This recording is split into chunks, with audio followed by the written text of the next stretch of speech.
या जी। हेलो। अ, जैसे हमने लास्ट टाइम हमारा डिस्कशन हुआ था कि हम बात कर सकते हैं डिज़ायर पे, अटैचमेंट पे, फियर पे, कंपैरिजन पे। तो लास्ट हमारी डिज़ायर पे बात हुई थी, तो आज अटैचमेंट पे बात की जा सकती है। और अटैचमेंट पे बात शुरू करने से पहले मैं ये शेयर करना चाहूँगा कि जब हम इन सब पे बात कर लेंगे ना कि अ, इस पे बात हो गई, फियर पे हो गया, अटैचमेंट हो गया, ये सब पे सारी बातें हो गई, मतलब सब क्लियर हमें बात हो गई है। तो फिर एक नया एक सीरीज हम उस पर डिस्कस कर पाएंगे कि आखिर अगर ये सब समझ में आ भी गया, सपोज, तो उसका फिर हमारी डेली लाइफ से क्या कनेक्शन है।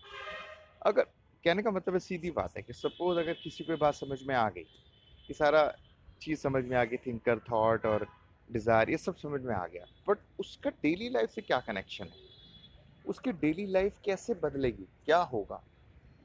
अगर हम बहुत प्रैक्टिकल बात करें कि, और मैं इसको बहुत फैक्ट्स और प्रैक्टिकल लेके आऊँ, तो हम ये कहना चाह रहे हैं कि अगर सपोज़ हमें ये बात समझ में आ गई, तो अब हमारे यानी अगर वाइफ है तो उसके साथ कैसे रिलेशन है, मम्मी पापा घर में साथ हैं या बच्चे हैं, हमारे रिलेटिव्स हैं, बहन भाई हैं, उनके साथ कैसे रिएक्ट करेंगे, हमारे एम्प्लॉयज़ हो गए, या हमारे रिलेटिव्स हो गए, कोई भी है जो आपसे कनेक्टेड है, उसके साथ आपका बिहेवियर कैसे होगा, आप क्या अलग अलग बिहेव करोगे या एक साथ बिहेव करोगे। आ, तो कैसे उस इंसान की लाइफ बदलती है, चाहे, हाँ, ये यही मतलब ना कि वरना फिर कोई मतलब नहीं है कि आपने ये सब तो सीख लिया या समझ लिया, बट उसका डेली लाइफ से क्या कनेक्शन है। तो क्या उससे रिलेशंस अच्छे हो जाते हैं या जीवन बेहतर हो जाता है, आखिर उसका डेली लाइफ से कनेक्शन इन द सेंस कि कोई सामने आपको कुछ बोल रहा है, परिवार में एक साथ, आप जैसे इंडिया में हम जॉइंट फैमिली के अंदर रहते हैं, तो जॉइंट फैमिली में इंडिया में रहना it's a very tough thing. तो हाँ, तो फिर वहाँ पर किस तरह से हम मैनेज करें, और फिर आपको काम भी करना है, आपको सब चीज़ संभालनी भी है, आपको अपनी हेल्थ पे भी ध्यान देना है, रिश्तों पे भी ध्यान देना है, आपकी फाइनेंशियल जो भी चीज़ें हैं उसको भी संभालना है। तो इसको आखिर कैसे इंसान बैलेंस करेगा, इसको कैसे बेहतर करेगा, ये है असली सवाल तो ना। तो फिर अगर इन सब चीज़ों को समझने के बाद डेली लाइफ तो वैसे की वैसे, तो कोई मतलब नहीं है। हाँ, अगर समझने के बाद डेली लाइफ बेहतर होती है, तो वो कैसे बेहतर होती है, सवाल ये है। और फिर क्वेश्चन ये भी आता है कि क्या बेहतर हो जाता है, मतलब अगर समझ लिया है तो उससे क्या, अगर हम डेली लाइफ में फैक्ट्स की बात करेंगे तो फिर उसमें होता क्या बेहतर, राइट। तो आई थिंक जब ये चीज़ें खत्म हो जाएंगी, यानी इनके बारे में बात कर लेंगे, पर्टिकुलर एक एक चीज़ के बारे में, जैसे फियर है, अटैचमेंट है और डिज़ायर्स हैं, और जैसे कि हमने बोला ही था, उन सब के बारे में बात होने के बाद हम एक नई सीरीज़ चालू कर सकते हैं कि कैसे प्रैक्टिकली एक इंसान का रिलेशंस कैसे चेंज हो रहा है, वो क्या करेगा, ये सब बात करेंगे। ठीक है, खैर वो एक नेक्स्ट बात होगी, बट हाल फिलहाल हम जो है बात कर लेते हैं वो अटैचमेंट की बात कर रहे थे ना, बन अटैचमेंट पे आ जाते हैं। हाँ, अटैचमेंट, तो अटैचमेंट को अगर हम ध्यान से समझें और गहराई में जाएंगे तो हमें क्या समझ में आता है कि आ, हाँ, मतलब अटैचमेंट तो किसी भी चीज़ से हो सकता है ना दोस्त, कोई भी चीज़ है जिससे आप अटैच हो सकते हो, उसका कोई वो नहीं, बहुत सटल भी हो सकता है, बहुत ग्रॉस भी हो सकती है वो चीज़।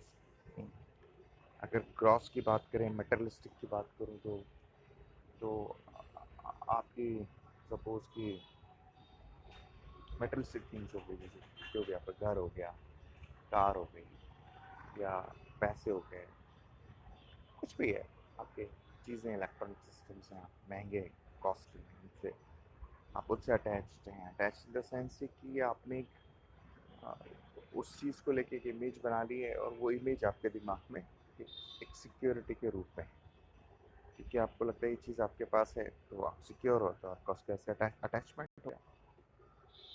ऐसे अगर सटल में जाना है तो रिलेशनशिप्स पे जा सकते हो आप, कि भाई अच्छा, हाँ, रिलेशनशिप से यानी आप किस पर डिपेंड हो, आपको लगता है वो साथ है या वो आपके पास है, तो अटैचमेंट हो गया वो नहीं। या फिर आप कोई थॉट हो गया, कोई बिलीफ हो गया, कोई, वो आपने उसको पकड़ा हुआ है और आप सिक्योर महसूस करते हैं, राइट है, तो वो सटलनेस हो गई। अब अगर हम हाँ, हाँ, बराबर। अगर हम ध्यान से इस चीज़ को समझेंगे कि अटैचमेंट की अपने आप में इम्प्लीकेशंस आ जाती हैं सब चीज़ें कि सपोज़ अगर कोई चीज़ पे अटैच्ड है तो वो कोई ले रहा है तो उसके प्रति जेलसी आ जाएगी, फ़ियर आ जाएगा हमें और हम फिर एनवी भी हो जाएँगे, फिर हम रिएक्ट करेंगे। तो अटैचमेंट जो है वो रूट कॉज़ है।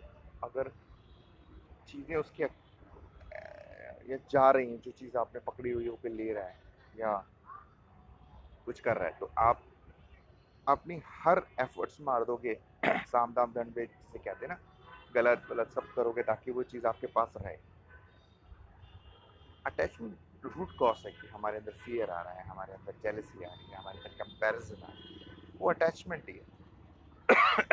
अगर हम ध्यान से समझे तो। हाँ, तो और उसका रूट कॉज अगर मैं पकड़ूँ तो रूट कॉज वही है। अगर हम अगर मैं पर से उसी की बात करूँ तो नॉट फॉर दैट कि समथिंग अटैचमेंट फॉर समथिंग ना बात करके मैं बात करूं कि पर से अटैचमेंट वर्ड सिंपल है कि वो चीज़ मेरे दिमाग में है इमेज के रूप में और वो मुझे सिक्योरिटी देती है तो मैं उसे पकड़ता हूँ और मैं जब ये इमेजिन करता हूँ कि वो चीज़ मेरे पास नहीं है दूर जा रही है तो मैं डरता हूँ क्योंकि वो मेरी इमेज डिस्टर्ब हो जाती है। रूट कॉज तो वही है मतलब अगर हम हर चीज़ को बहुत ध्यान से समझे तो वो थॉट में ही आके ख़त्म हो जाती है गहराई में। अगर खुद को टेस्ट आउट करेंगे खुद को समझेंगे तो है तो वही चीज़। तो खैर उसको समझ लेना ही कॉल टू एक्शन है कृष्ण की हम बात करें। वो यही कहते हैं कि चीज़ समझ में आ गई तो अपने आप उसमें एक्शन। अब हमने इसकी कहते हैं कि एकदम क्लियरिटी समझ लिया कि ऐसा क्यों होता है, अटैच क्यों होते हैं। अब अटैच क्यों होते हैं क्योंकि जाहिर सी बात है हमें वो मी है वो अटैचमेंट वो चीज़ें जो है वो मैं ही हूँ ना उससे मेरी सिक्योरिटी दैट्स व्हाई मैं अटैच होता हूँ। ये भी समझ में आ गया कि अटैच क्यों होते हैं और अटैचमेंट की क्या क्या होगा वो भी क्लियर हो गया। तो बस ये क्लियरिटी मिल जाती है तो अपने आप में कॉल टू एक्शन है कि हमें क्या करना है वो अपने आप हो जाता है। तो ये है अटैचमेंट की बात आज हमने कर लिया। आज नेक्स्ट हम फियर की बात कर लेंगे फिर कंपैरिजन की बात कर लेंगे। ठीक है चलिए ओके थैंक यू बाय।